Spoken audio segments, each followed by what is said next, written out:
Krish, if the Georgian government thought the steam was going to go out of these street demonstrations as a result of that vote this morning, they were wrong. If anything, the crowds that are gathering around Parliament tonight are bigger, it feels like to me, than the ones that were here last night.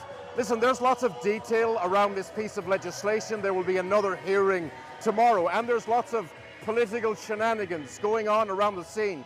But this law, make no mistake about it, represents one thing to the people on this street: their country pivoting towards Russia.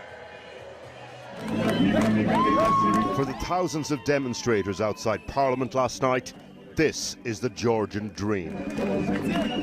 The EU and Georgia, star-circled lovers in perfect step, with no room for Russia. Russia, you are all compatible for Georgia. It's our country, not you. Georgian people don't want Russia. It's a government that want Russia.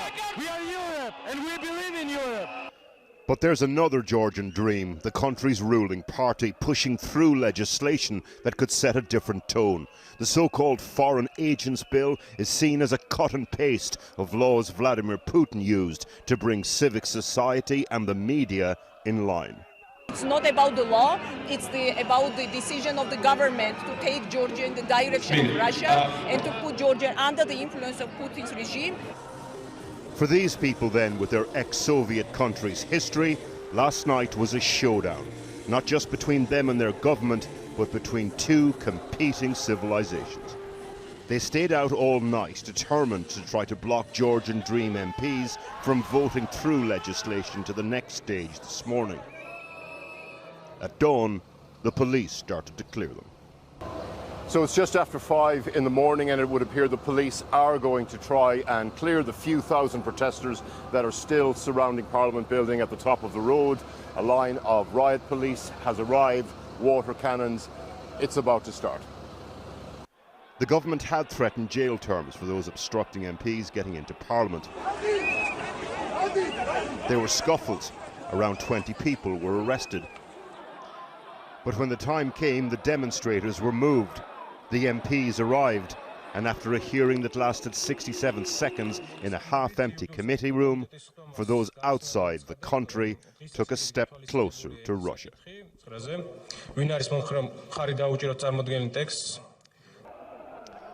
On Saturday, one of the biggest demonstrations Georgia has ever seen.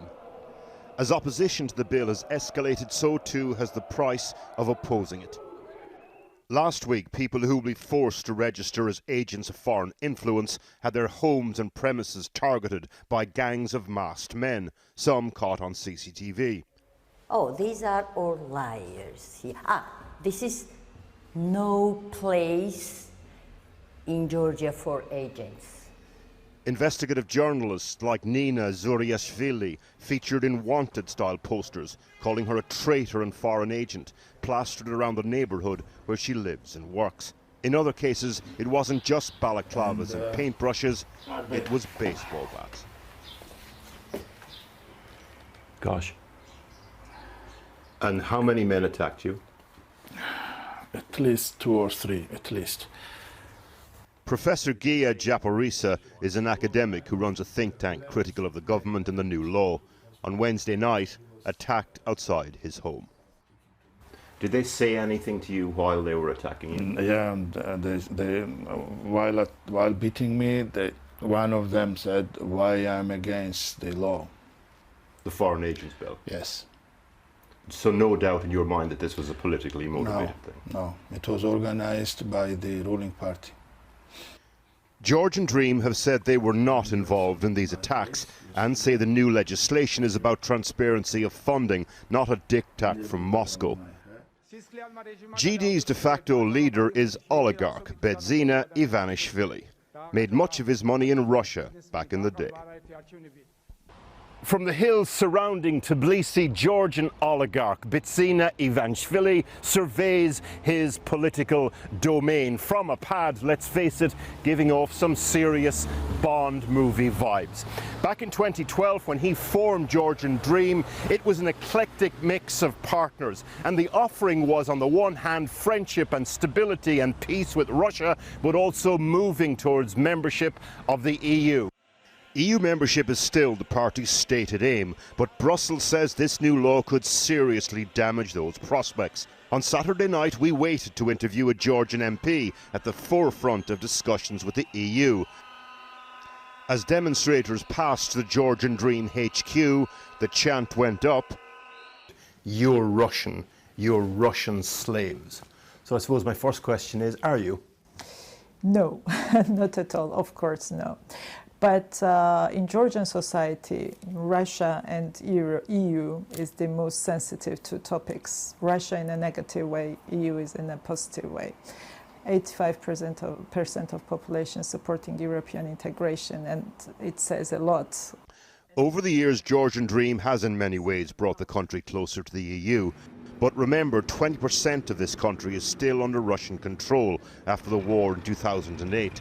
And now with an increasingly aggressive neighbour, keeping Putin sweet has to be part of their equation. We are not members of NATO, we are not members of European Union, and we don't have security guarantees, and we don't have economic solidarity for the moment. And in this region, and with military presence of Russia on our territory, I think that it is very clear why Georgia has to be twice more prudent when taking any decisions in this situation. The demonstrators on the streets have a vivid sense of being both European and Georgian, not Russian. But Georgian politics sometimes boils down to Georgian geography.